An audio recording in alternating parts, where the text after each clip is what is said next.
Please give an energetic and warm welcome to the one and only Sandeep Maheshwari.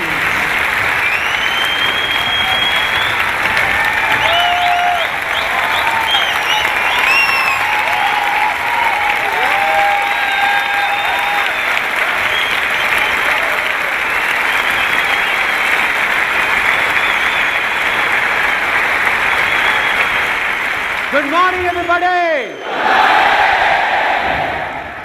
कुछ गड़बड़ लग रही है, थोड़ी सी चेक करना पड़ेगा। अभी जो 2012 का इंडिया का बजट आया था उसमें इंडियन गवर्नमेंट ने खुश होने पे और एक्साइटेड होने पे कितना टैक्स लगाया?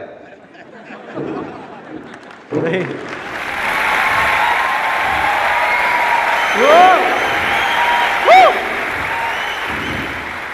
एक बार दोबारा ट्राई करते हैं विद फुल ऑफ एक्साइटमेंट और थोड़ी खुशी के साथ। Good morning everybody. आज से 2.5 साल पहले एक MBA कॉलेज में मुझे बुलाया गया था पुणे में एक स्पीच देने के लिए। पूरी तैयारी करी, 1 महीने तक रट्टा मारा स्पीच की। मैंने पूरा कॉन्फिडेंस था कि मैं दे दूंगा स्पीच, कोई प्रॉब्लम नहीं है। वहाँ गया, स्टेज पे जा करके जैसे ही मैंने देखा 400-500 लोग सामने बैठे हुए हैं, सब भूल गया, ब्लैंक एकदम। मैं कही क्या हो रहा है।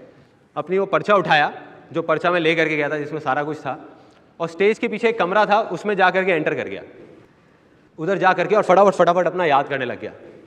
इतनी देर में सामने से एक लड़की आई, आकर के कहती, सर आप यहाँ क्या कर रहे हो, आपकी तो स्पीच है। मैंने कहा यार मैं थोड़ा सा ना वो स्पीच को देख रहा हूँ। तो देख के समझ गई मेरी हालत। कहती आप नर्वस हो? मैं नहीं क्या बात कर रहे हो, मैं नर्वस लग रहा हूँ आपको? क्या बात कर रही है। तो कहती अच्छा, एकदम सीरियस हो गई, ऐसे हाथ फोल्ड करके खड़ी हो गई।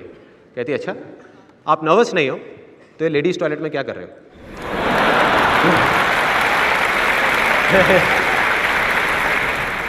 मैं पहले इधर देखा आराम से, उधर देखा, मैं कहा शिट। उसके बाद जब ये हुआ किसी तरीके से मैं स्टेज पे चला गया। स्टेज पे जा करके खड़ा हो गया पोडियम के सामने। अब सपोज आप इमेजिन करो सिचुएशन क्या होगी। वहाँ पे ये पोडियम है और मैं स्पीच देने के लिए खड़ा हुआ हूँ पूरी तैयारी के साथ। Good morning everybody, my name is Sandeep Maheshwari and today I am going to talk about blank. 1 second निकला, 2 सेकेंड, 10 सेकेंड, ऐसे में क्या होता है 1-1 सेकेंड भी 1 साल जैसा निकल रहा होता है। ऑडियंस बैठ के इस तरीके से घूर रही होती है जैसे मैं कोई दूसरे प्लेनेट से आया हूँ, जैसे आप लोग अभी मुझे देख रहे हैं कि मैं पता नहीं क्या करने वाला हूँ यहाँ पर। अरे भाई आप में से ही एक हूँ।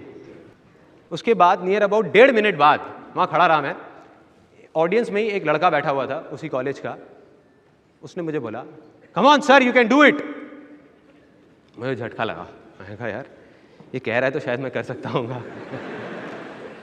फिर मैंने बोलना शुरू किया, किसी तरीके से अपनी वो स्पीच खत्म करी और नीचे उतरा। तो मेरे इस एक्सपीरियंस से ना मैंने 2 चीज़ें सीखी हैं लाइफ में कि अगर मैं कर सकता हूँ ना, मेरे जैसा लड़का जिसको बचपन में बोलते थे कि ये संदीप तो भाई बहुत शर्मीला है, दब्बू है, कहीं आया जाया कर, तो मैं कहीं नहीं जाता आता था, कुछ नहीं, घर में बैठा रहता था, स्कूल में कोई मेरा फ्रेंड नहीं था। तो अगर मेरे जैसा लड़का जो इतना दब्बू था, अगर वो वहाँ से यहाँ इस स्टेज पे आकर के आप लोगों के सामने बोल सकता है, 2 घंटे छोड़ो 5 मिनट भी बोल सकता है, तो इस दुनिया में कोई भी कुछ भी कर सकता है।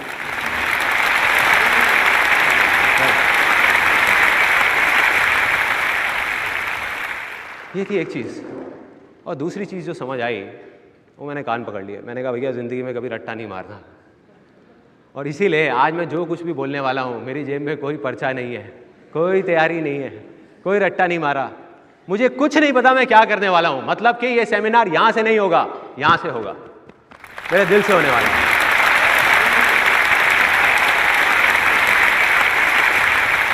जो दिल में आएगा डायरेक्ट बोलूंगा, बीच में कोई फिल्टर नहीं, कोई बीच में नहीं, कुछ नहीं। Are you all excited? अब जो आपका एक्साइटमेंट लेवल यहां था वो यहां तक पहुंचा है।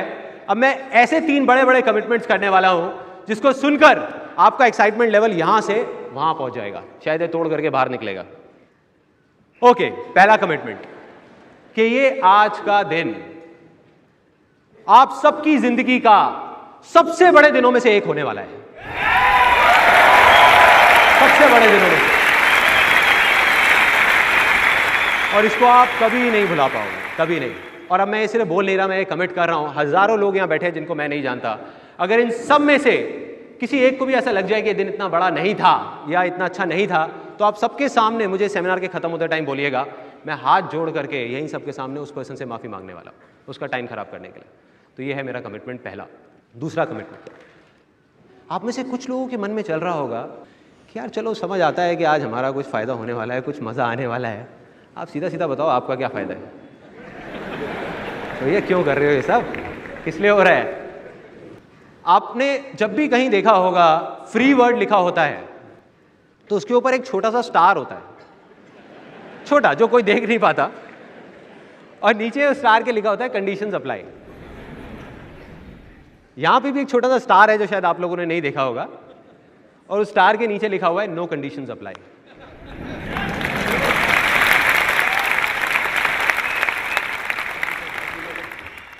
मतलब यह है कि ना तो आज ना जिंदगी में कभी भी मैं आप में से किसी से भी 1 रुपए भी लेने वाला हूं, ना ही अपने फायदे की कोई बात करने वाला हूं किसी भी तरीके से, ना डायरेक्ट ना इनडायरेक्ट, कभी नहीं।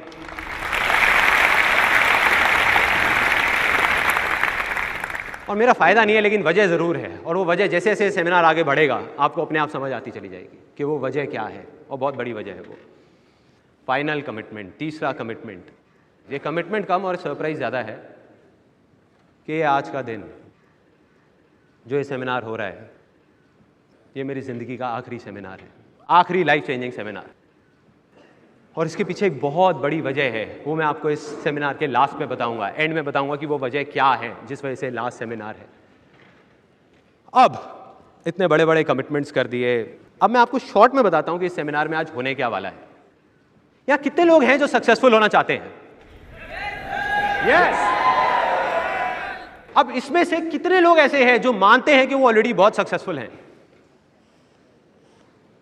इतने कम। अरे भाई क्या हो रहा है?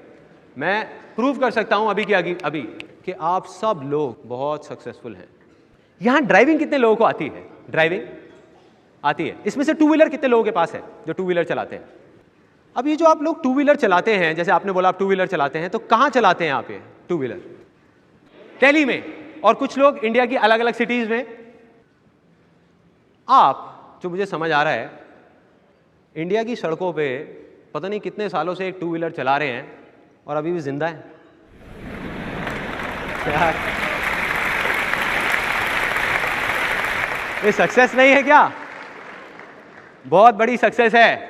और अगर किसी को अभी भी डाउट है तो किसी फिरंगी को बोलो यहां पे आकर के बाइक चलाने के लिए बोलो। मैं बताता हूं क्या होगा। अगले ही दिन, 10 दिन नहीं लगेंगे, अगले ही दिन उसकी फोटोग्राफ के सामने कैंडल जल रही होंगी। वो लोग हार नहीं चढ़ाते ना।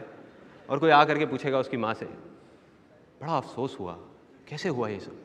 उसकी माँ कहेगी, इससे बहुत बड़ी गलती हो गया, इसने रेड लाइट जंप नहीं किया।